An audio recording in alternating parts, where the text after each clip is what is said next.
salah satu pemateri dalam seminar nasional, kita mengangkat tema inovasi teknik sipil untuk mitigasi dan penanganan pasca bencana, terutama untuk mengingat kembali masa tsunami dan apa yang harus dilakukan oleh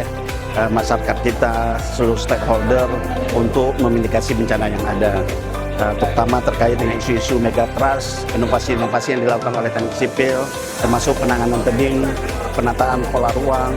ke rumah tahan gempa, kemudian juga regulasi-regulasi yang perlu kita bangun dalam rangka sinergi penanggulangan bencana secara nasional.